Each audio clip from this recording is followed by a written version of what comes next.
Hello friends, welcome to WiFi concept. आप सभी का वाईफाई कॉन्सेप्ट में स्वागत है। तो आईसीएआर आईएआरआई टेक्नीशियन एग्जाम और मात्र 10 दिन बचा हुआ है और 10 दिन के अंदर ही हम लोग टोटल 30 वीडियो अपलोड करेंगे। अगर 30 वीडियो को आप लोग देख लेते हैं तो कहीं से कुछ पढ़ने की ज़रूरत नहीं है, आपका हर एक क्वेश्चन कवर हो जाएगा। ठीक है, तो इसलिए आज हम लोग यहाँ पर सबसे पहले लाए हैं सोशल साइंस। सोशल साइंस में हम लोग सबसे पहला चैप्टर पढ़ेंगे यूरोप में राष्ट्रवाद, और इसका हम लोग सबसे पहले थ्योरी सेक्शन को पढ़ेंगे। ठीक है, थ्योरी पार्ट को पढ़ेंगे, फिर हम लोग उसके बाद इसका एमसीक्यू कवर करेंगे। तो इस वीडियो को अंत तक जरूर देखिएगा, क्योंकि अगर आप पूरे वीडियो को कवर कर लेते हैं तो एमसीक्यू भी लगाने में आसानी होगी। और यहाँ से अगर पूरा वीडियो कवर कर लेते हैं इसका थ्योरी पार्ट को, तो आपको मैं विश्वास दिलाता हूँ यूरोप में राष्ट्रवाद से अगर क्वेश्चन पूछा जाएगा एग्जाम में तो आपका एक भी क्वेश्चन नहीं छूटेगा। और इसका पीडीएफ आपको मिल जाएगा हमारे टेलीग्राम ग्रुप में। तो टेलीग्राम ग्रुप का लिंक आपको डिस्क्रिप्शन बॉक्स में दे दिया जाएगा, वहाँ से आप लोग जुड़ सकते हैं टेलीग्राम ग्रुप में। ठीक है, तो चलिए स्टार्ट करते हैं। तो अब स्टार्ट करते हैं। तो यूरोप में राष्ट्रवाद यहाँ पर आप देख सकते हैं। ठीक है, सबसे पहली बात है कि राष्ट्रवाद है क्या, राष्ट्रवाद शब्द क्या है। तो आम भाषा में अगर हम समझे तो राष्ट्रवाद का मतलब होता है एक समान भाषा में बोल सकते हैं एकता हो सकती, एकता, प्रेम। ठीक है, अपने देश के प्रति एकता, अपने देश के प्रति प्रेम, अपने देश के प्रति लगाव। ठीक है, अपने देश के प्रति अपना जो अधिकार है, ये सब चीज़ें को हम लोग क्या बोलते हैं, इंक्लूडेड रूप में राष्ट्रवाद बोलते हैं। ठीक है, चलिए तो यहाँ पर हम लोग सबसे पहले जानेंगे कि एक्चुअली में राष्ट्रवाद जो है, राष्ट्रवाद का मतलब क्या होता है। तो राष्ट्रवाद जो है यह एक ऐसी भावना है जो किसी विशेष सांस्कृतिक, सामाजिक और भौगोलिक परिवेश में रहने वाले लोगों में एकता का भावना जागृत करता है। तो राष्ट्रवाद अगर साधारण भाषा में समझें तो यह किसी भी व्यक्ति के लिए अपने देश के प्रति एकता, ठीक है, अपना देश के प्रति प्रेम, अपने देश के प्रति कर्तव्य, अपने देश के प्रति जो है अपना अधिकार, इन सब चीज़ों को व्यक्त करता है। ठीक है, अब हम लोग देखेंगे यहाँ पर राष्ट्र क्या है। तो एक व्यक्ति थे, एक फ्रांसीसी दार्शनिक थे जिसका नाम था अनसर्ट रेनन। अनसर्ट रेनन के अकॉर्डिंग अगर हम बात करते हैं तो इसके अकॉर्डिंग बताया गया है कि राष्ट्र एक लंबे प्रयासों, त्याग और निष्ठा का चरम बिंदु होता है। तो इसके अकॉर्डिंग अगर हम बात करें तो अनसर्ट रेनन ने बताया था कि जो है राष्ट्र जो है एक लंबे प्रयास, त्याग और निष्ठा का चरम बिंदु होता है। ठीक है, अगर अब बात करते हैं फ्रांस में राष्ट्रवाद, अब यहाँ से हम लोग को अच्छे से पढ़ना है। ठीक है, फ्रांस में राष्ट्रवाद, क्योंकि यहाँ से आप क्वेश्चन आपको देखने को मिलेंगे एग्जाम में। ठीक है, तो इसलिए यहाँ से आप लोग ध्यान से देखिएगा। तो फ्रांस में जो राष्ट्रवाद एक्चुअली में सबसे पहले जो शुरुआत हुआ था, सबसे पहले थोड़ा सा सुन लीजिए।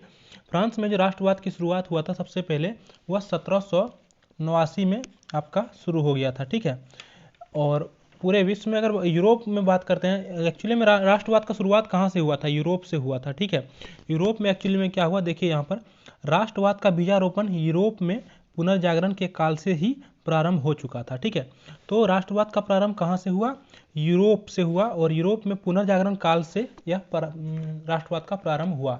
तो पुनर्जागरण, तो यहाँ पर एक क्वेश्चन पूछा जाएगा कि राष्ट्रवाद का प्रारंभ कहाँ से हुआ, तो यूरोप से हुआ। किसके दौरान हुआ, तो पुनर्जागरण के काल से यह प्रारंभ हुआ। ठीक है, और अगर बात करते हैं यहाँ पर, लेकिन 1789 ईस्वी की फ्रांसीसी क्रांति से इसका उन्नत रूप प्रकट हुआ। देखिए, राष्ट्रवाद का तो जो है आपका प्रारंभ हो चुका था पहले ही पुनर्जागरण के काल में ही, लेकिन इसका उन्नत प्रकार से बढ़िया तरीके से राष्ट्रवाद का जो शुरुआत हुआ वह 1789 ईस्वी के फ्रांसीसी क्रांति के बाद से शुरू हुआ। ठीक है, तो 1789 ईस्वी में फ्रांस के अंदर फ्रांसीसी क्रांति हुआ था, जिसको हम लोग फ्रांसीसी क्रांति के नाम से जानते हैं, जिसको हम लोग 14 जुलाई 1789 को हुआ था यह क्रांति। ठीक है, तो इसे भी याद रखना है, 14 जुलाई 1789। और इसी के बाद जो है राष्ट्रवाद का उन्नत रूप जो है प्रकट हुआ। यूरोप में राष्ट्रीयता की भावना का विकास मुख्यतः फ्रांस की राज्य क्रांति से संबंधित था। तो देखिए, यूरोप के अंदर जो है राष्ट्रीयता का जो भावना था उसका विकास मुख्यतः क्या कारण से हुआ था, तो फ्रांस की क्रांति के कारण से वहाँ जो है फ्रांस, यूरोप में जो राष्ट्रीयता की भावना का विकास हुआ। तो पूरे यूरोप में सबसे पहले राष्ट्रवाद का विकास फ्रांस में शुरू हुआ, और इस प्रकार से पूरे यूरोप में राष्ट्रीयता का भावना जो है पूरे यूरोप में फैल गया। ठीक है, और इसका शुरुआत उन्नत प्रकार से कहाँ से हुआ था, तो फ्रांस की क्रांति के बाद से हुआ था। जो कब हुआ फ्रांस की क्रांति, 14 जुलाई 1789 को हुआ था। ठीक है, यह डेट भी याद रखिएगा, हम लोग जब ऑब्जेक्टिव क्वेश्चन लगाएंगे तो सारे आप लोग को वहाँ पर देखने को मिल जाएगा। ठीक है, तो इसलिए आप लोग इसको ध्यान से देखिए ताकि आपको ऑब्जेक्टिव क्वेश्चन लगाने में दिक्कत ना होगा। फ्रांस की क्रांति यूरोप के इतिहास की एक महत्वपूर्ण घटना है। देखिए, फ्रांस की जो क्रांति है यूरोप के इतिहास की एक महत्वपूर्ण घटना है। यूरोप महादेश की एक बहुत महत्वपूर्ण घटना है फ्रांस की क्रांति। फ्रांस की क्रांति के अनेक कारण थे, परंतु सबसे महत्वपूर्ण कारण क्या था?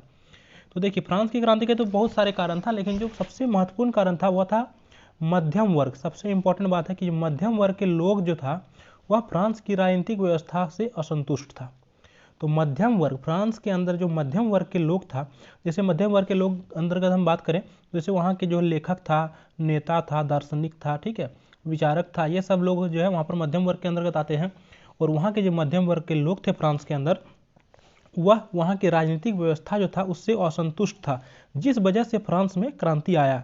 तो क्वेश्चन पूछा गया फ्रांस में जो है क्रांति जो आया उसका मुख्य कारण कौन क्या था, या फिर सबसे पहले किसने फ्रांस में क्रांति को लाया? तो मध्यम वर्ग के लोगों ने लाया था। ठीक है, यह याद रखना है। उस समय सभी लेखक, विचारक, दार्शनिक तथा सभी नेता मध्यम वर्ग के थे। ठीक है, तो इस वर्ग में कौन कौन आते हैं यह भी यहाँ पर हम लोग को देख लिए। इसी वर्ग ने क्रांति का नेतृत्व किया और मध्यम वर्ग के लोगों ने ही फ्रांस की क्रांति का नेतृत्व किया। 1789 ईस्वी से 1815 ईस्वी तक शासन पर मध्यम वर्ग के लोगों का अधिकार रहा। 1789 से 1815 ईस्वी तक किन वर्ग के लोगों का अधिकार रहा? मध्यम वर्ग के लोगों का अधिकार रहा फ्रांस में। ठीक है, तो यहाँ याद रखना है कि जब एक चीज़ और यहाँ पर याद रखिएगा, जब फ्रांस की क्रांति हुआ था 14 जुलाई 1789 में, उस समय वहाँ का जो है शासक था लुई 16वां, ये याद रखिएगा, जो कि वहाँ पर सामंत व्यवस्था चल रहा था तभी। ठीक है, और एक्चुअली में हुआ क्या था, यहाँ पर क्रांति आया कैसे था? तो वहाँ पर जो है क्या किया गया था, काफ़ी ज़्यादा व्यक्तियों को बंदी बना करके एक कारागृह में डाल दिया गया था, जिसका नाम था बास्तिल का कारागृह। तो यह बहुत इंपॉर्टेंट है, याद रखिएगा, बास्तिल का कारागृह। और बास्तिल का कारागृह में जब बहुत सारे व्यक्तियों को बंदी बना करके रख लिया था, तो 14 जुलाई 1789 को वहाँ के जो मध्यम वर्ग के क्रांतिकारी था इस बास्तिल के दीवार को, ठीक है, यानी कि बास्तिल के दीवार को तोड़ दिया और यहीं से वहाँ पर जो है क्रांति का शुरुआत हो गया और बंदियों को आज़ाद कर लिया यहाँ से। और वहाँ उसके बाद राष्ट्रीय दिवस के रूप में 14 जुलाई 1789 को मनाया गया और इसी के साथ वहाँ पर फ्रांसीसी क्रांति का शुरुआत हुआ था। ठीक है, तो यह भी इंपॉर्टेंट पॉइंट था, इसको याद रखिएगा। फ्रांस के अंतर्गत एक महत्वपूर्ण उसका जो फ्रांस में जो क्रांति था, तो इस क्रांति में एक महत्वपूर्ण वहाँ पर नारा था समानता, स्वतंत्रता, बंधुत्व। समानता, स्वतंत्रता और बंधुत्व जो है फ्रांस की ही एक इम्पोर्टेंट नारा था फ्रांस की क्रांति के समय में, जो कि भारत के प्रस्तावना में भी इसे 42वां संविधान संशोधन के तहत लिया गया है। ठीक है, चलिए अब बात करते हैं हम लोग कुछ आगे नेपोलियन बोनापार्ट के बारे में। अब देखते हैं तो फ्रांस की क्रांति में नेपोलियन बोनापार्ट की क्या योगदान था, बहुत इंपॉर्टेंट है, इसके बारे में याद रखना है। एक्चुअली में नेपोलियन बोनापार्ट ने 1799 ईस्वी में प्रथम कौंसल का पद संभाला। वहाँ पर 3 कौंसल हुआ करता था। ठीक है, तो प्रथम कौंसल का पद इन्होंने संभाल लिया, किसने? नेपोलियन ने। कब? 1789 ईस्वी में। और तब से लेकर 1815 ईस्वी तक यूरोपीय राजनीति पर छाया रहा था। कौन?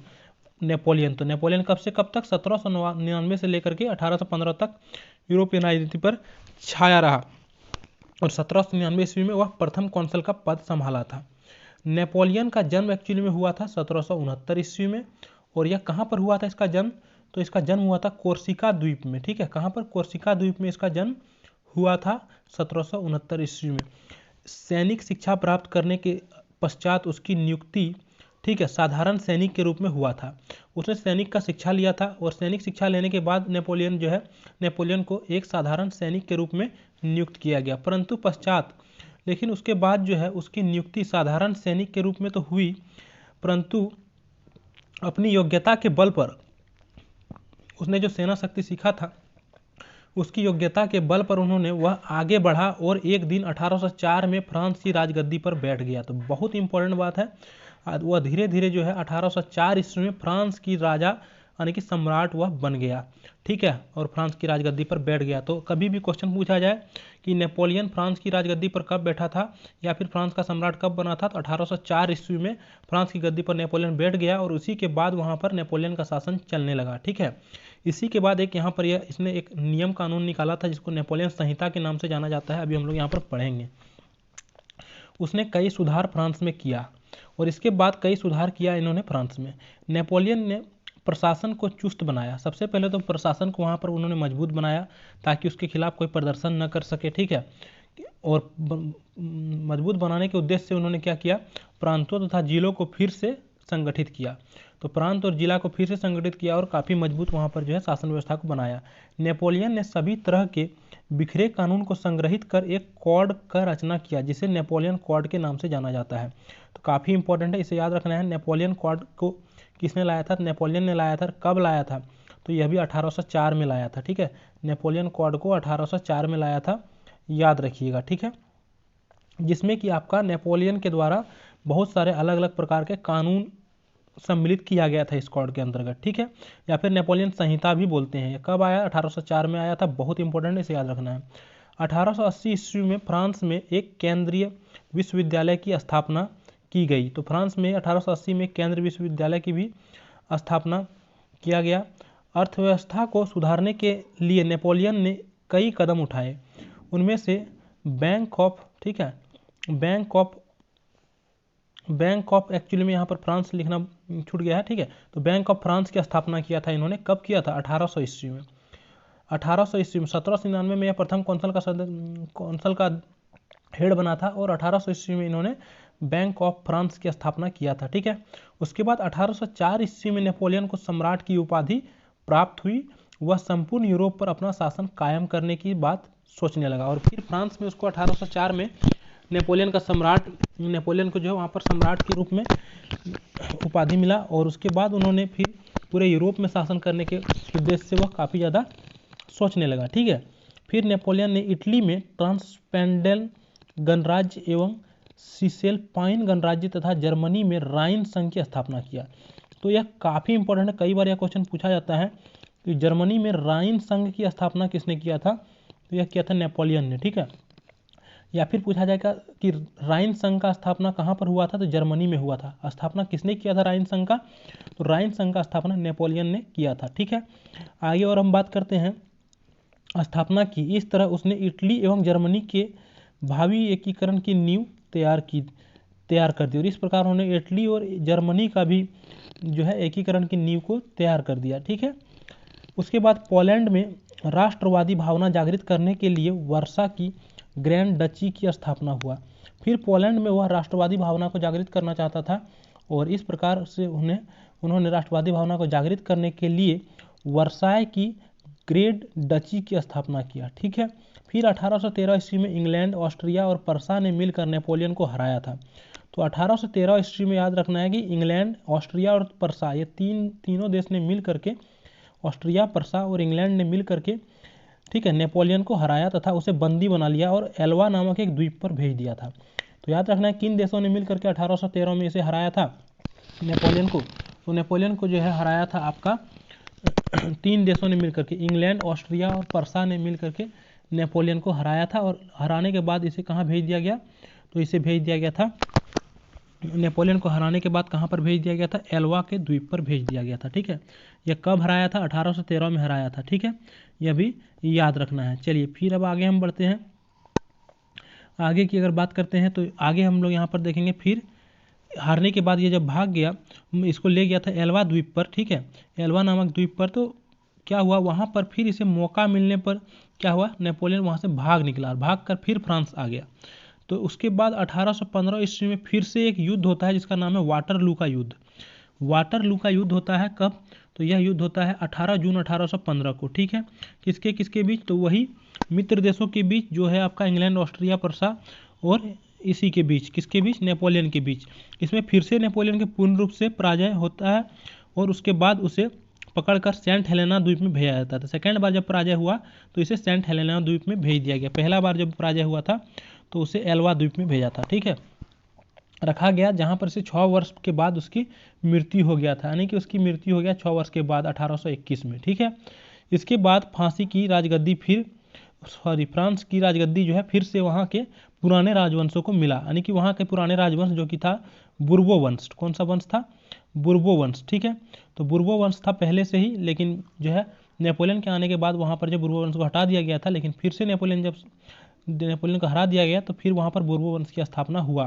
तो पूछा जाता है कि नेपोलियन की समाप्ति के बाद वहाँ पर कौन सा वंश आया था? तो बुर्बो वंश आया था और यह जो आया था एक सम्मेलन के माध्यम से आया था, वियना कांग्रेस नामक सम्मेलन के माध्यम से। ठीक है, अब हम इसी सम्मेलन के बारे में यहाँ पर बात करेंगे। तो वियना कांग्रेस सम्मेलन काफ़ी इम्पोर्टेंट सम्मेलन है, इसको ध्यान में रखिएगा। नेपोलियन के पतन के पश्चात, ठीक है, तो नेपोलियन के दमन के पश्चात जो है यूरोप के विजयी राष्ट्र ऑस्ट्रिया की राजधानी वियना में 1815 में एकत्र हुआ। ठीक है, एक्चुअली में जब यहाँ इसकी पराजय हो गई नेपोलियन की, तो विजयी राज्य जो था ऑस्ट्रिया, इसकी राजधानी वियना में 1815 में एक सभा हुआ। ठीक है, इसका उद्देश्य एकत्र हुआ, यानी कि इसका नाम हुआ, इस सभा का नाम था वियना कांग्रेस सम्मेलन, और यहीं पर हुआ, कहाँ पर हुआ, वियना में हुआ था। ठीक है, कब हुआ, तो 1815 में हुआ। तो याद रखिएगा वियना कांग्रेस सम्मेलन कब हुआ, 1815 में, और कहाँ पर हुआ, तो ऑस्ट्रिया की राजधानी वियना में हुआ। इसका उद्देश्य था यूरोप में पुनः उसी व्यवस्था को स्थापना करना, यानी कि गणतंत्र व्यवस्था को स्थापना करना, इसका प्रजातंत्र व्यवस्था को स्थापना करना, पुरातन व्यवस्था को स्थापना करना इसका मुख्य उद्देश्य था, जिसे नेपोलियन के युद्ध और विजयी ने अस्त व्यस्त कर दिया था, जिसे नेपोलियन के युद्धों ने जो है और उसके शासन ने यहाँ अस्त व्यस्त करके रखा था, पहले की जो व्यवस्था थी यहाँ पर। ठीक है, अब इसके बाद जब बुर्बो वंश आया तो फिर से उसी व्यवस्था को लाना चाहता था। तो ऑस्ट्रिया के चांसलर मेटरनिक, ऑस्ट्रिया के देखिए चांसलर कौन है, तो मेटरनिक है। यह भी काफ़ी इंपॉर्टेंट क्वेश्चन है, याद रखिएगा कि ऑस्ट्रिया के चांसलर कौन थे उस समय, मेटरनिक थे। उसी के पहल पर वियना कांग्रेस सम्मेलन बुलाया गया। तो वियना कांग्रेस सम्मेलन को किसने बुलाया था, तो ऑस्ट्रिया के चांसलर मेटरनिक ने बुलाया था। ठीक है, और वियना कांग्रेस के माध्यम से फिर मेटरनिक घोर प्रतिक्रियावादी था। इस सम्मेलन में ब्रिटेन, रूस, प्रसा और ऑस्ट्रिया जैसी यूरोपीय शक्तियों का भाग लिया था। तो पूछा जाए कि वियना कांग्रेस में कौन कौन से देश ने भाग लिया था, तो ब्रिटेन ने भाग लिया था, यानी कि ब्रिटेन यानी कि इंग्लैंड, रूस ने भाग लिया था, प्रसा ने भाग लिया था, और ऑस्ट्रेलिया ने भाग लिया था, जो कि यूरोपीय शक्तियों ने काफ़ी, मतलब ये सब इंपॉर्टेंट कंट्री था यूरोप के अंतर्गत। तो ये 4 देशों ने वियना कांग्रेस में भाग लिया था। कौन कौन सा देश, ब्रिटेन, रसिया, प्रसा और ऑस्ट्रिया। ठीक है, अब बात करते हैं मेटरनिक की व्यवस्था। तो वियना सम्मेलन के बाद ऑस्ट्रिया के चांसलर मेटरनिक ने यूरोपीय व्यवस्था स्थापित किया। कैसा व्यवस्था, यूरोपीय व्यवस्था स्थापित करने में मुख्य भूमिका निभाई। उसका मूल मंत्र था बिना परिवर्तन किए शासन करो, यानी कि बिना परिवर्तन किए शासन करो, इसका मुख्य उद्देश्य था, किसका, मेटरनिक का। तो यहाँ पर इस प्रकार से क्या होता है, फिर से बुर्बो वंश आ जाता है और एक गणतंत्रात्मक प्रजातंत्रात्मक शासन का व्यवस्था का शुरुआत हो जाता है। ठीक है, चलिए अब हम लोग बढ़ते हैं फ्रांस की जुलाई क्रांति। तो फ्रांस की जुलाई क्रांति यानी कि 14 जुलाई को जो क्रांति हुआ था। ठीक है, देखिए नेपोलियन के पतन के पश्चात फ्रांस में पुनः वियना कांग्रेस के द्वारा बुर्बो वंश का शासन स्थापित हुआ। कौन सा वंश, बुर्बो वंश। काफ़ी इंपॉर्टेंट है, याद रखिएगा कि जब वियना कांग्रेस की समाप्ति हो गया फ्रांस में, तो जब नेपोलियन का पतन हो गया आपका फ्रांस में, तो उसके बाद वियना कांग्रेस के माध्यम से कौन सा वंश की स्थापना हुआ, तो बुर्बो वंश की स्थापना हुआ। नेपोलियन से पहले भी बुर्बो वंश यहाँ पर चल रहा था, तो यहीं पर फिर से बुर्बो वंश की स्थापना कर दिया। 2 जून 1814 को, ठीक है, 2 जून 1814 को लुई 16वां फ्रांस की गद्दी पर बैठा। 2 जून 1814 को लुई 18वां फ्रांस की गद्दी पर बैठा। गद्दी पर बैठते ही उसने एक संवैधानिक घोषणा पत्र निकाला, जिसमें क्रांति द्वारा प्रतिष्ठित सभी विद्वानों को मान लिया गया। ठीक है, 1824 ईस्वी में उसकी मृत्यु हो गई। फिर 1824 ईस्वी में, 1814 में फिर क्या हुआ, लुई 18वां गद्दी पर बैठता है और फिर 1824 ईस्वी में इसकी मृत्यु हो जाती है। ठीक है, उसकी मृत्यु के पश्चात उस राजगद्दी चार्ल्स 10 को मिला। तो जब लुई 18वां को मृत्यु हो जाती है, तो उसके बाद जो है 1815 में गद्दी पर कौन बैठा था, चार्ल्स 10। तो लुई 18वां के बारे में नहीं पूछा जाता है, डायरेक्ट पूछा जाता है कि आपका जो है वियना कांग्रेस के माध्यम से जो आपका बुर्बो वंश की स्थापना हुआ उस समय वहाँ, तो उसका शासक कौन था, तो चार्ल्स 10 था, इसे याद रखना है। ठीक है, वह एक स्वेच्छाकारी और निरंकुश शासक था। वह पुरानी व्यवस्था को फिर से फ्रांस में लागू करना चाहता था। तो जो चार्ल्स 10 था, यह पुरानी व्यवस्था को फिर से लागू करना चाहता था जो पहले चलता आ रहा था। वह कहा करता था कि इंग्लैंड में राजा की तरह शासन करने से तो मैं लकड़ी काटना अधिक पसंद करूंगा। तो किस राजा ने कहा था, तो चार्ल्स। ठीक है, 10 चार्ल्स जो था, यानी कि चार्ल्स 10 जो था, इन्होंने ही कहा था कि इंग्लैंड में जैसे कि वहाँ पर राजा जैसा शासन किया जा रहा था, वहाँ पर सम्राट हुआ करता था, तो यह बोलता था कि उसके तरह वहाँ पर शासन करने से अच्छा है कि मैं लकड़ी काटना अधिक पसंद करूँगा। तो यह वर्ड किसने बोला था, चार्ल्स 10 ने बोला था। ठीक है, तो राजा बनते ही उसने उदारवादियों का दमन करना शुरू कर दिया, और उसके बाद जैसे ही वहाँ पर बुर्बो वंश का राजा बना, तो उदारवादियों का दमन करना शुरू कर दिया और जनता की स्वतंत्रता पर अनेक प्रतिबंध लगा दिया। फलतः चार्ल्स का विरोध बढ़ने लगा, परंतु चार्ल्स ने अपने विरोध की परवाह नहीं की।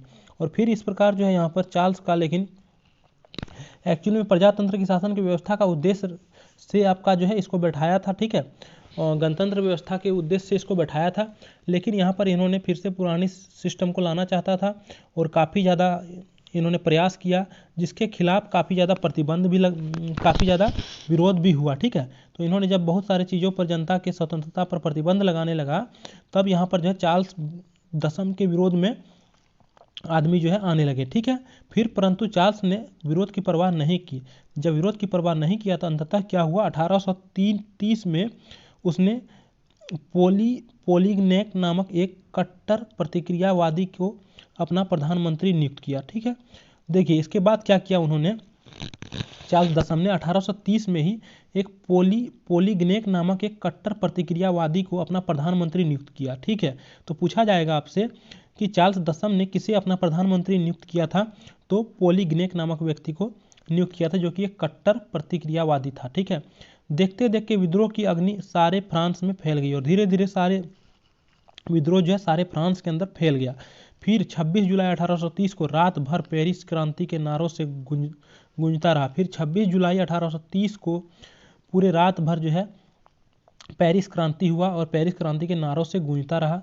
राजा के सैनिक जनता के विद्रोह को नियंत्रित नहीं कर सके, और जो राजा था चार्ल्स दसम, उसके सैनिक जो है जनता को नियंत्रित नहीं कर सके और अनेक सैनिक मारे गए। बहुत से सैनिक क्रांतिकारियों के साथ हो गए और बहुत से सैनिक तो ऐसे थे जो क्रांतिकारी था उसी के साथ हो गया, यानी कि वह भी चाहता था कि इसका जो शासन है चार्ल्स दसम का यह खतरनाक है, यानी कि प्रजा के खिलाफ है, ठीक है। तो इसलिए कई सैनिक जो है आपका वहाँ के लोगों के प्रति सम्मिलित हो गया। फिर 27 से 29 जुलाई तक जनता और राजा सैनिक में संघर्ष चलता रहा और 2 दिन फिर यहाँ पर 27 से 29 जुलाई तक जनता और राजा के सैनिक जो था उसके बीच संघर्ष चलता रहा।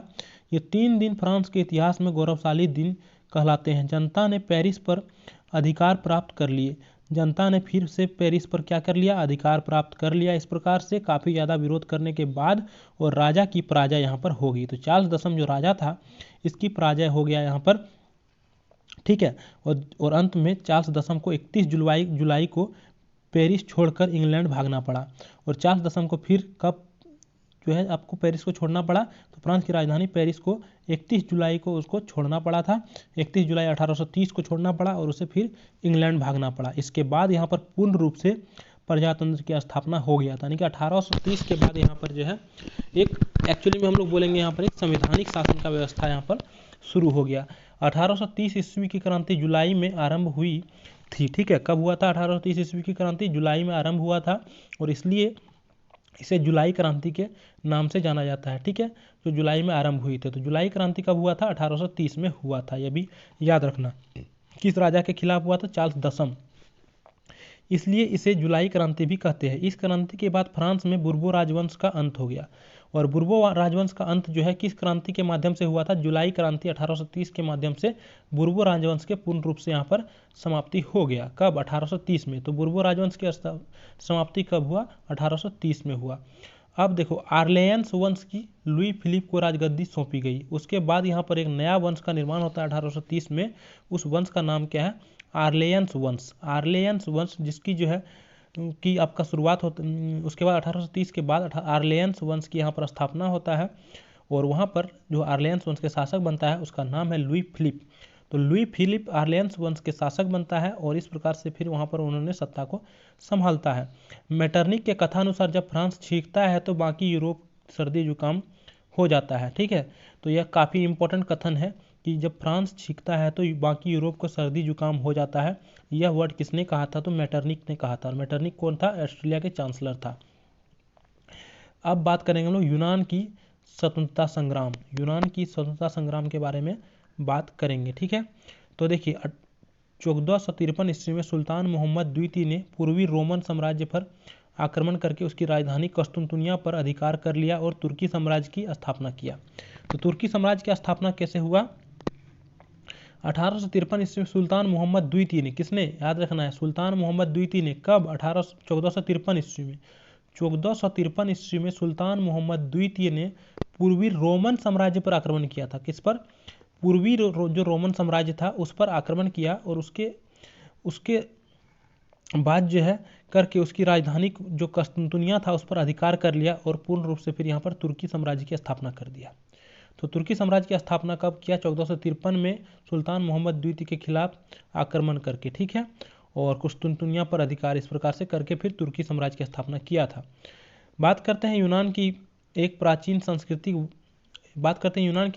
प्राचीन संस्कृति वाला देश था और यूनानी सभ्यता की साहित्यिक प्रगति, विचार, दर्शन, कला, चिकित्सा, विज्ञान आदि जो है क्षेत्र की उपलब्धियां यूनानियों के लिए प्रेरणा स्रोत था।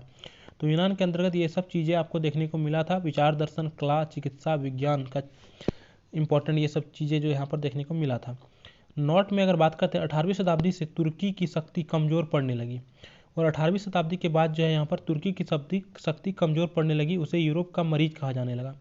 और इस प्रकार यूरोप का मरीज कहा जाने लगा किसे? तुर्की को, क्योंकि तुर्की की शक्ति जो 1800 ईस्वी में कमज़ोर पड़ने लगी थी, जिस वजह से तुर्की को यूरोप का मरीज कहा जाने लगा। तो यूरोप का मरीज किसे कहा जाता है? तुर्की को कहा जाता है। काफ़ी इंपॉर्टेंट है, ध्यान रखिएगा। धीरे धीरे तुर्की साम्राज्य कमज़ोर हो गया और पतनोन्मुख होने लगा, ठीक है, पतनमुख होने लगा। इसकी दुर्बलता के कारण तुर्की यूरोप का मरीज कहा जाने लगा और धीरे धीरे जब इसकी शक्ति समाप्त होने लगी तो इसकी दुर्बलता के कारण यूरोप को मरीज तुर्की को कहा जाने लगा। यूनान धर्म, जाति, संस्कृति के आधार पर एक पहचान रखता था। यूनान जो है किसके आधार पर अपना एक पहचान रखता था? धर्म, जाति और संस्कृति के आधार पर, ठीक है। वहाँ पर जो धर्म, जाति और संस्कृति काफ़ी प्रचलित था। कहाँ पर? यूनान के अंदर। तुर्की शासन से आज़ाद होने के लिए यूनान वासियों ने आंदोलन शुरू किया। तो तुर्की शासन से आज़ाद होने के लिए जो यूनान वासी था उसने आंदोलन शुरू किया, ठीक है, क्योंकि जो है आपका तो यहाँ पर जो है आपका क्या था कि तुर्की पर ही पहले उन्होंने यूनान पर ही आक्रमण करके क्या किया था, जो है आपका 1453 में सुल्तान मोहम्मद द्वितीय ने पूर्वी रोमन साम्राज्य आक्रमण करके उसकी राजधानी जो कुस्तुनतुनिया पर अधिकार कर लिया था, तुर्की साम्राज्य की स्थापना किया था। लेकिन धीरे धीरे यहाँ पर क्या हुआ, उसकी कमजोर जब पड़ गया सत्ता तो यहाँ पर तुर्की साम्राज्य का पतन हो गया और यूनानी ने आंदोलन शुरू कर दिया वहाँ से उसकी आज़ादी के लिए। तो इंग्लैंड का एक महान कवि लॉर्ड वायरस यूनानियों के स्वतंत्रता के लिए यूनान के शहीद हुए थे। यूनान में शहीद हुआ था कौन? तो यूनानियों की स्वतंत्रता के लिए, यानी कि यूनानियों को स्वतंत्रता दिलाने के लिए यूनान में शहीद हुआ था इंग्लैंड के एक महान कवि था, उसका नाम क्या था? कार्ड वायरन, ठीक है, याद रखिएगा। कॉन्स्टेंटाइन रिगास नामक एक नेता ने गुप्त समाचार पत्रों को प्रकाशित किया। किसने? कॉन्स्टेंटाइन रिगास नामक एक नेता था जिन्होंने गुप्त समाचार पत्रों को प्रकाशित किया कर यूनानियों में तुर्की से स्वतंत्र होने की भावना को जगाया। इस प्रकार जब जो है फिर से यूनानियों को तुर्की के खिलाफ जो है स्वतंत्र होने के लिए एक आशा दिलाया, एक पत्रिका को, गुप्त पत्रिका को जारी करके, ठीक है। यूनान को यूरोपीय सभ्यता का पलना कहा जाता है। देखिए बहुत इंपॉर्टेंट क्वेश्चन है कि यूरोपीय सभ्यता का पलना किसे कहा जाता है? तो यूनान को यूरोपीय सभ्यता का पलना कहा जाता है। यह क्वेश्चन कई बार पूछा गया है। जार मतलब समझते हैं, जार मतलब सम्राट होता है, वहाँ का राजा को जार कहा जाता था। जार निकोलस ने खुलकर यूनानियों का समर्थन किया और जार जो था वहाँ का जो जार था, जार निकोलस, यानी वहाँ का जो राजा था निकोलस था, उन्होंने खुलकर यूनानियों का समर्थन किया और 1826 ईस्वी में ग्रेट ब्रिटेन ऑफ रूस में एक समझौता हुआ कि वे तुर्की यूनान विवाद में मध्यस्थता करेंगे, ठीक है। तो ग्रेट ब्रिटेन ऑफ रूस में एक समझौता होता है जिसमें बोला गया कि तुर्की यूनान विवाद जो चल रहा है उस पर एक मध्यस्थता या फिर एक समझौता करेंगे, ठीक है। तो 1827 ईस्वी में एक्चुअली में लंदन में एक सम्मेलन हुआ जिसमें इंग्लैंड, फ्रांस और रूस ने पहली बार मिलीजुली सैनिक कार्रवाई करने का निर्णय लिया। देखिए रूस और एक्चुअली में फ्रांस और इंग्लैंड को ही, ठीक है, इंग्लैंड और स्कॉटलैंड को सम्मिलित रूप से ग्रेट ब्रिटेन कहा जाता है। तो ग्रेट ब्रिटेन पर जो यहाँ पर बोला गया, ग्रेट ब्रिटेन और रूस ने मिलकर के यह समझौता किया था कि जो है तुर्की यूनान विवाद पर जो है एक मध्यस्थता स्थापित करेंगे, ठीक है। इसी के लिए 1827 ईस्वी में लंदन में एक सम्मेलन होता है जिसमें इंग्लैंड, फ्रांस और रूस ने पहली बार मिलीजुली सैनिक कार्यवाही करने का निर्णय लिया। तीनों देशों की संयुक्त नौसेना नाविकों ने तीनों देशों की संयुक्त नौसेना नवारिनों की खाड़ी में भेजी गई। तो तीनों सेना के संयुक्त रूप से जो नौसेना हुआ उसे नवारिनों की खाड़ी में भेजा गया और युद्ध में तुर्की बुरी तरह से पराजित हो गया और इस प्रकार जब तीनों की सेना मिल करके तुर्की के खिलाफ लड़ाई किया तो तुर्की को पराजय पूर्ण रूप से हो गया। ठीक है, रूसी सेना विजय हासिल कर कुस्तुनतुनिया की ओर बढ़ने लगा, जिसे देखकर सुल्तान ने घबराकर 1829 ईस्वी में एड्रियानोपल की संधि कर ली। और इस प्रकार से जब युद्ध में बुरी तरह से जब पराजित हो गई तुर्की, तो रूसी सेना विजयी हासिल किया। रूसी सेना ने यहाँ पर विजयी हासिल कर लिया और विजयी हासिल करके कुस्तुनतुनिया की ओर बढ़ने लगा। जब कुस्तुनतुनिया की ओर बढ़ने लगा तो इसे देख करके वहाँ के जो सुल्तान थे उन्होंने घबराहट से 1829 में एड्रियानोपल का संधि किया। तो एड्रियानोपल का संधि कब हुआ था? 1829 में हुआ था। काफ़ी इंपॉर्टेंट है, याद रखिएगा। किसके किसके बीच हुआ था? तो रूस और यूनान के बीच हुआ था। चलिए अब आगे बात करते हैं यूनानी स्वतंत्रता संग्राम का परिणाम क्या हुआ। जब यूनानी स्वतंत्रता संग्राम जो हुआ उसका परिणाम क्या हुआ? 1829 में एड्रियानोपल की संधि द्वारा सुल्तान ने यूनान में वंशानुगत राजशाही और स्वशासित यूनान के प्रस्ताव को स्वीकार कर लिया और 1832 में यूनान को एक स्वतंत्र राज्य घोषित किया गया।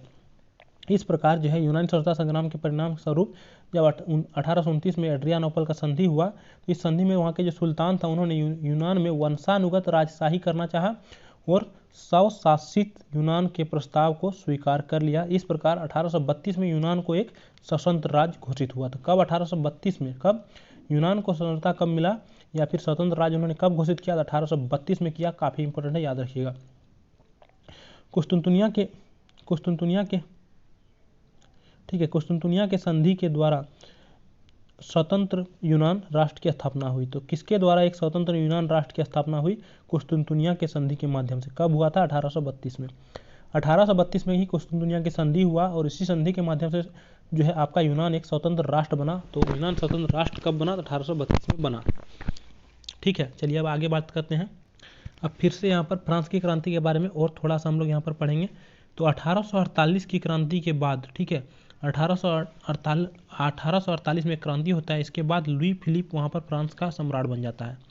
फिर से वहाँ पर कौन बनता है? लुई फिलिप फ्रांस का सम्राट बनता है। और लुई फिलिप एक उदारवादी शासक था परंतु बहुत ही महत्वाकांक्षी था। लुई फिलिप ने पूंजीपति वर्ग और अपने साथ रखना चाहता था। तो किस वर्ग के लोगों को अपने पास रखना चाहता था? पूंजीपति वर्ग के लोगों को अपने पास रखना चाहता था।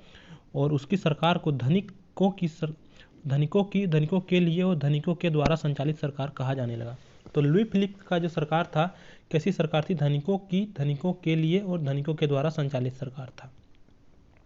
लुई फिलिप और उसकी सरकार की आलोचना होने लगी और सुधारवासियों ने 22 फरवरी 1848 ईस्वी को पेरिस सुधारवासी दल के जो नेता था थियर्स के नेतृत्व में एक विशाल सुधार भोज का आयोजन हुआ।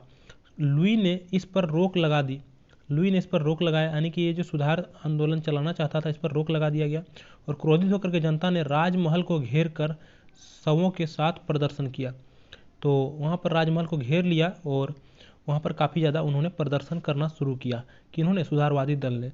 और 24 फरवरी को लुई फिलिप ने गद्दी त्याग दी। और इस प्रकार फिर 24 फरवरी को आपका लुई फिलिप ने गद्दी त्याग दी और इंग्लैंड चला गया। तत्पश्चात क्रांतिकारियों ने फ्रांस में द्वितीय गणराज्य की स्थापना किया।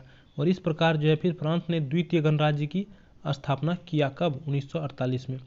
नेशनल असेंबली ने गणतंत्र की घोषणा करते हुए 21 वर्ष के ऊपर के सभी वयस्क पुरुषों को मताधिकार प्रदान किया। और इस प्रकार जो है नेशनल असेंबली ने वहाँ पर नेशनल असेंबली की स्थापना हुआ। और फिर वहाँ पर जो है नेशनल असेंबली की स्थापना होने के बाद जो है एक गणतंत्र की घोषणा किया और उसमें फिर 21 वर्ष के ऊपर से जो वह पुरुष था उस पर मताधिकार यानी कि वोट डालने का अधिकार दे दिया गया। नवंबर में द्वितीय गणराज्य का नया संविधान बना और गणतंत्रवासियों का नेता लामार्टिन एवं सुधारवासियों का नेता लुई ब्लॉ था। शीघ्र ही दोनों के मतभेद आरंभ हो गया और 1852 में लुई नेपोलियन फ्रांस का सम्राट बना। तो 1852 में फिर से कौन बन गया? लुई नेपोलियन फ्रांस का सम्राट बना। चलिए अब हम लोग इटली के एकीकरण के बारे में हम लोग जानेंगे। इटली के एकीकरण के बारे में जानेंगे तो हम लोग यहाँ पर एक दो पॉइंट बता देते हैं पहले ही। इटली के एकीकरण के जनक कहा जाता है जोसेफ मैजनी को। और इटली के एकीकरण में सबसे बड़ा बाधक जो था वह था ऑस्ट्रिया। कौन था? ऑस्ट्रिया। ठीक है। और इटली का एकीकरण को जो है आपका सार्डिनिया पिडमेंट नामक राज्य से शुरू हुआ था। और इटली का जो एकीकरण जो है इसमें इटली की जो समस्या थी, जो कि सबसे बड़ा समस्या तो ऑस्ट्रिया था क्योंकि यह बाधक के रूप में कार्य कर रहा था। तो इटली की समस्या को एक काउंट काबूर नामक व्यक्ति थे जिन्होंने अंतर्राष्ट्रीय समस्या बना दिया। इटली के एकीकरण में 3 व्यक्ति थे, मेजनी, काउंट काबूर और गैरिबोल्डी जो कि काफ़ी इम्पोर्टेंट था। ठीक है, इस क्रांति में इम्पोर्टेंट, इस इटली के एकीकरण में काफ़ी इंपॉर्टेंट रोल निभाया है। उसके बारे में हम लोग यहाँ पर देखेंगे। देखिए, इटली के शासनकाल, इटली के शासकगण अपने स्वार्थी को इस सिद्धि में लगे हुए थे। नेपोलियन बोनापार्ट प्रथम ने जब नेपोलियन बोनापार्ट प्रथम ने इटली पर अपना अधिकार किया तो उसने इटली के छोटे छोटे राज्यों का अंत कर दिया और उसने रिगाओ, फेर्रार, बोलने और मोडेना को मिलाकर एक छोटे गणराज्य की स्थापना की। तो ये सब जगह को मिलाकर के रिगाओ, फेरार, बेलोना और मोडेना ये चारों को मिलाकर के एक छोटे गणराज्य की स्थापना किसने? नेपोलियन बोनापार्ट ने, जो ट्रांसपर्डिन का गणतंत्र कहलाया। ठीक है, क्या कहलाया? ट्रांसपर्डिन का गणतंत्र कहलाया। अब 1815 की बाद का इटली, ठीक है, हम लोग 1815 के बाद का इटली के बारे में बात करेंगे। तो 1815 में नेपोलियन के पतन के बाद इटली के कई राज्यों में बढ़ गया। वियना सम्मेलन ने इटली में कई महत्वपूर्ण राजनीतिक परिवर्तन भी किया। एकीकरण में सहायता तत्व, इटली में जो है कार्बोनरीज नामक एक गुप्त संस्था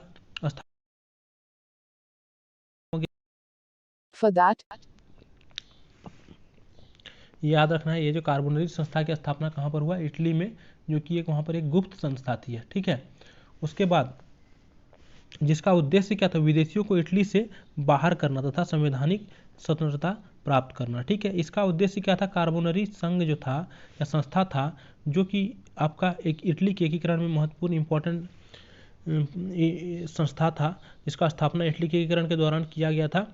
और यह संस्था का उद्देश्य क्या था? कि विदेशियों को इटली से बाहर निकाला जाए और संवैधानिक स्वतंत्रता प्राप्त करना इसका उद्देश्य था। कार्बोनेट संस्था का सदस्य मेजनी भी था। तो बोला जाता है कि कार्बोनेट संस्था की स्थापना जो है मेजनी ने ही किया है। काफ़ी इंपॉर्टेंट है, याद रखिएगा। तो कार्बोनेट संस्था जो है, इसका स्थापना किसने किया था? मेजनी ने किया था, जोसेफ मेजनी। इस संगठन कई वर्षों तक इटली में सक्रिय रहा। एकीकरण के प्रमुख नायक कौन कौन थे? तो इटली के एकीकरण जो है 3 प्रमुख नायकों में की वजह से 1870 तक संभव हो सका। तो इटली का जो एकीकरण है 1870 तक संभव हुआ और ये नायक था मेजनी, काउंट काबूर और गैरीबाल्डी। ये तीनों यहाँ पर काफ़ी इंपॉर्टेंट रोल निभाया था। किसने? मेजनी, काउंट काबूर और गैरीबाल्डी ने काफ़ी इंपॉर्टेंट रोल निभाया था इटली के एकीकरण में। मेजनी को मसीहा, गैरीबाल्डी को तलवार और काबूर को राजनीतिज्ञ कहा जाता है। तो यहाँ पर मेजनी को क्या कहा जाता था? मसीहा कहा जाता है। इटली के एकीकरण का मसीहा कहा जाता है मेजनी को, और गैरीबाल्डी को इटली के एकीकरण का तलवार कहा जाता है। तो इटली पूछा जाता है क्वेश्चन में कि इटली के एकीकरण का तलवार किसे कहा जाता है? तो गैरीबाल्डी को कहा जाता है। गैरीबाल्डी ने एक लाल कुर्ती नामक सेना संगठन का भी स्थापना किया था। काउंट काबूर को राजनीतिज्ञ कहा जाता है क्योंकि इन्होंने क्या किया था? इटली की समस्या को पूरे अंतर्राष्ट्रीय समस्या बना दिया था। ठीक है, तो इसलिए काउंट को राजनीतिज्ञ के रूप में जाना जाता था। अब मेजनी की बात करते हैं। तो मेजनी जो है, मेजनी का जन्म 1805 ईस्वी में सार्डिनिया के जिनोवा नगर में हुआ था। कहाँ पर? सार्डिनिया के जिनोवा नगर में मेजनी का जन्म हुआ था 1805 में। मेजनी युवावस्था में गुप्त राजनीतिक गतिविधियों में भाग लेता था और मेजनी के जीवन का एक ही धर्म था, इटली का एकीकरण। तो इसीलिए इटली के एकीकरण का जनक किसे कहा जाता है? मेजनी को कहा जाता है, क्योंकि इसका जो है जीवन का एक ही धर्म था कि इटली में एकीकरण करना। ठीक है, 1830 से 31 में जो विद्रोह हुआ उसमें उसने यंग इटली नामक एक संस्था की स्थापना की, जिसने नवीन इटली के निर्माण में महत्वपूर्ण भूमिका अदा की। तो यहाँ पर इन्होंने क्या किया? एक यंग इटली नामक संस्था की स्थापना की। तो अक्सर एग्जाम में पूछा जाता है आपसे कि यंग इटली संस्था की स्थापना किसने किया? तो यह किया था आपका यंग इटली संस्था की स्थापना किया था आपका जोसेफ मेजनी ने, जिसके माध्यम से जो है नवीन इटली का निर्माण में काफ़ी महत्वपूर्ण भूमिका अदा किया। ठीक है, 1934 में यंग यूरोप नामक संस्था गठित किया। उसके बाद यंग इटली का स्थापना भी किया 1831 में, और 1834 में इन्होंने यंग यूरोप का भी स्थापना किया। तो दोनों क्वेश्चन पूछा जाता है कि यंग यूरोप या फिर यंग इटली, दोनों का स्थापना किसने किया है?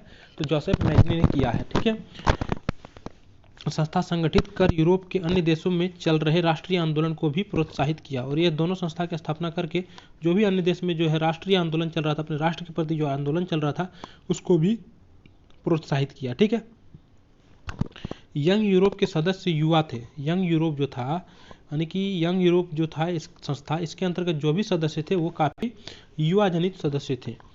और मेजनी ने जनार्दन जनता तथा इटली का नारा बुलंद किया। ठीक है, उसके बाद अब बात करते हैं काउंट काबूर की।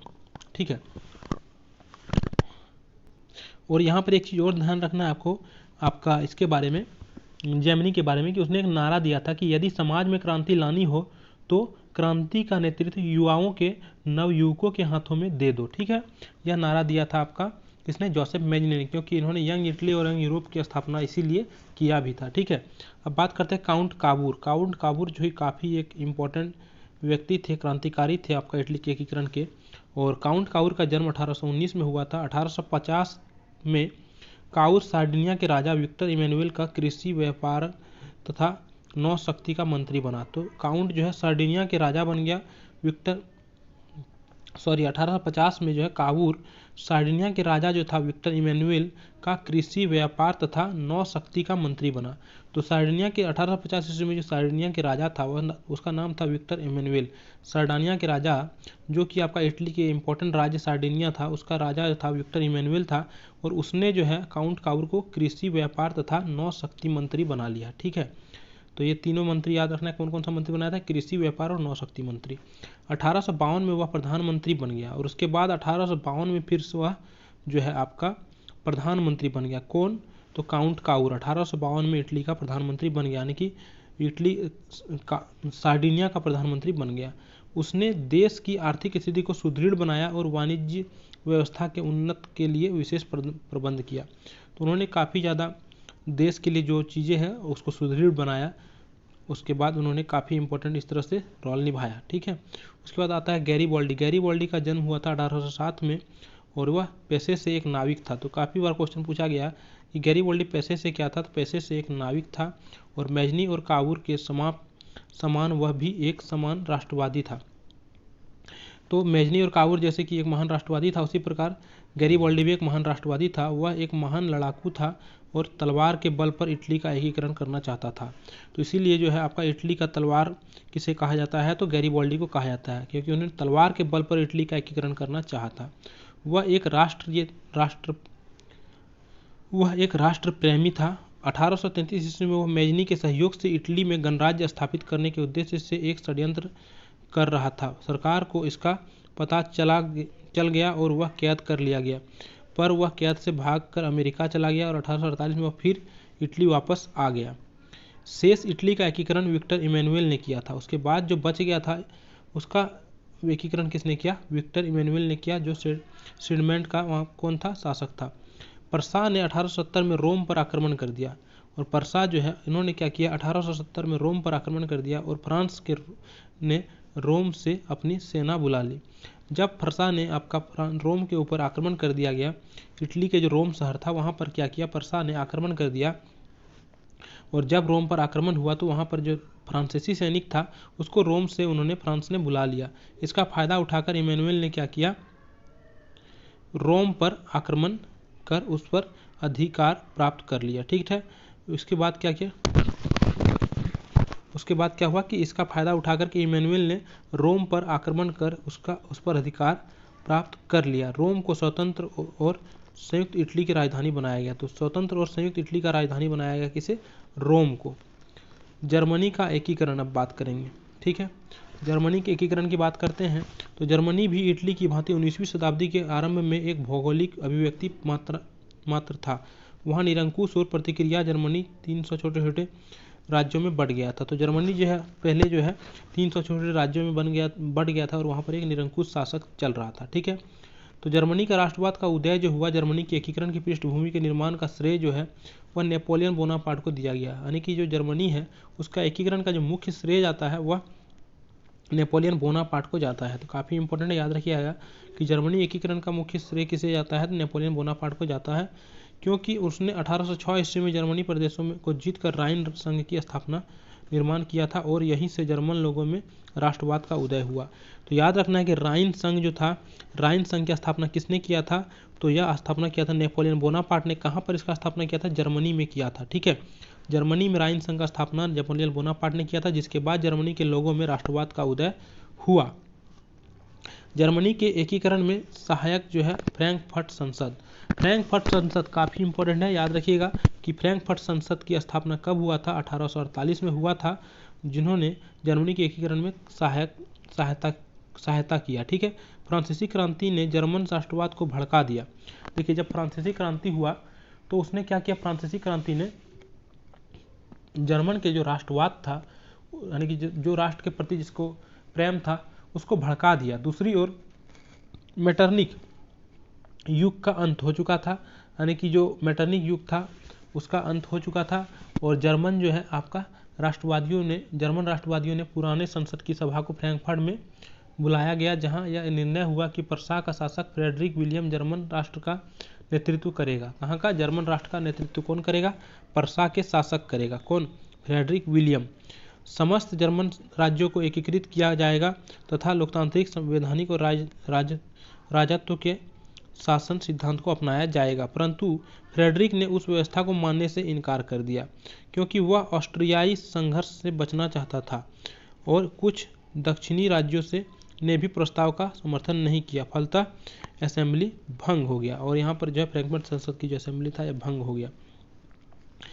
देखिए, इटली का जर्मनी के एकीकरण में जो मुख्य योगदान था, या फिर जर्मनी का एकीकरण पूछा जाए किसने किया, तो बिस्मार्क ने किया था। यह काफ़ी इंपॉर्टेंट है, याद रखिए। किसने? बिस्मार्क ने।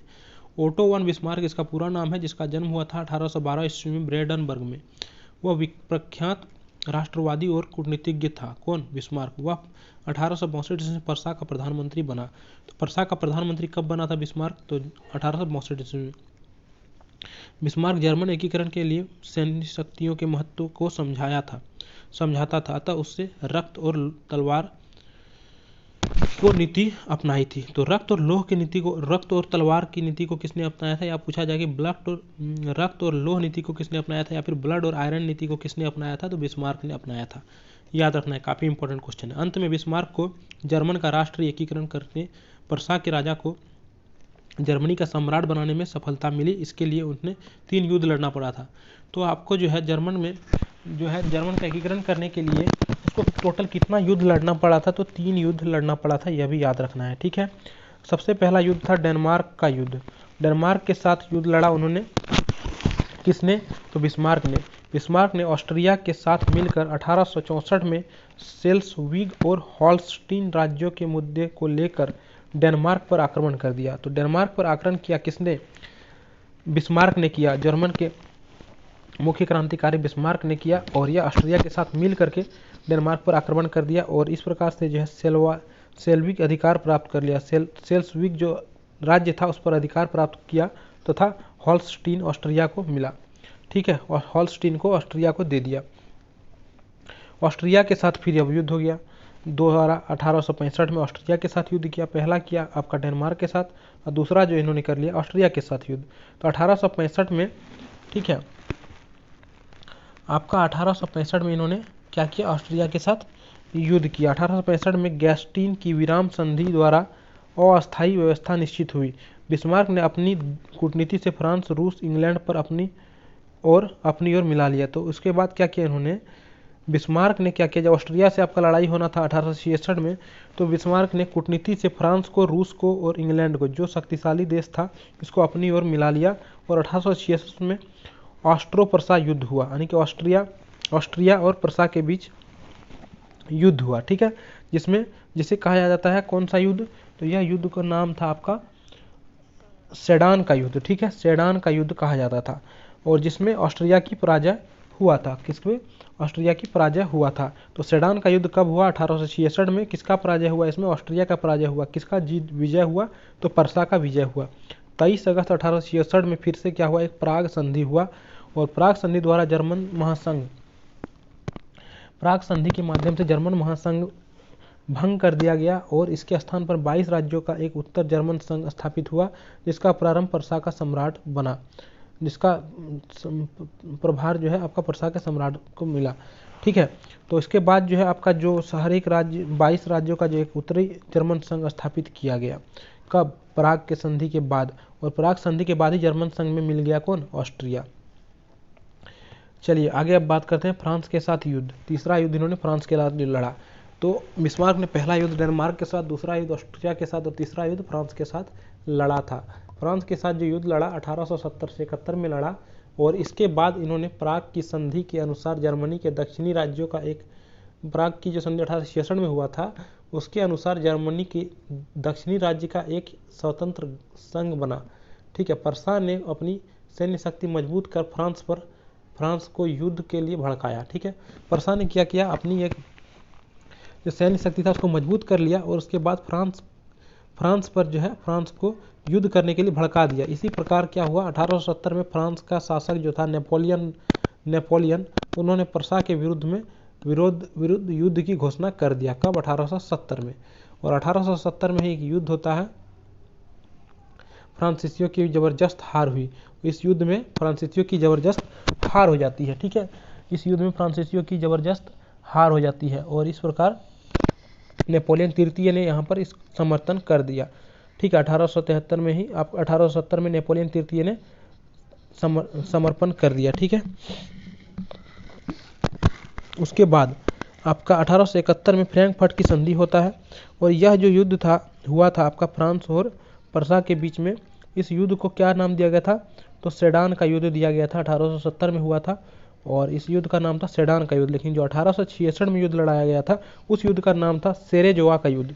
वहाँ पर गलती से सेडान बोला गया था, लेकिन सेरेजोवा का युद्ध था 1866 में, और 1870 में यह युद्ध हुआ, या सेडान का युद्ध हुआ था।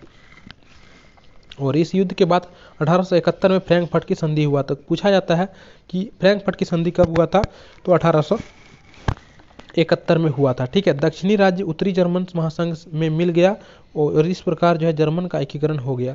तो दक्षिणी जो राज्य था वह सारे उत्तर जर्मन महासंघ में मिल गया और जर्मनी एकीकरण हो गया।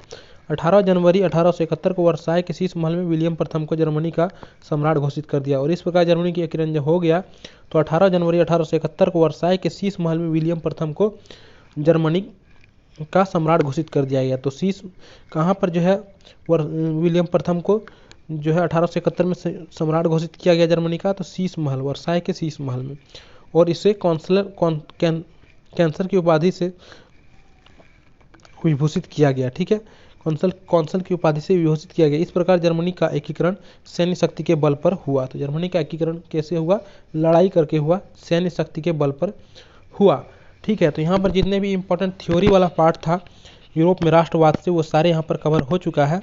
और अब हम लोग जो हम लोग वीडियो बनाएंगे यूरोप में राष्ट्रवाद से जितने भी इम्पोर्टेंट MCQ होंगे, टोटल आपको, ठीक है, 100 MCQ देखने को मिलेंगे, जिसमें कि सारे को आपको डिटेल्स में देखने को मिलेंगे। 100 में ही 500 क्वेश्चन आपको देखने को मिल जाएंगे जब डिटेल्स में बताएंगे तो। ठीक है, और वो वीडियो अगर देख लेते हैं तो इस वीडियो को देखने के बाद अगर उस वीडियो को भी देख लेते हैं आप, तो एक भी क्वेश्चन आपका एग्जाम में नहीं छूटेगा यूरोप में राष्ट्रवाद से, यह मेरा वादा है आपसे। ठीक है, तो thanks for watching this video, मिलते हैं नेक्स्ट वीडियो में।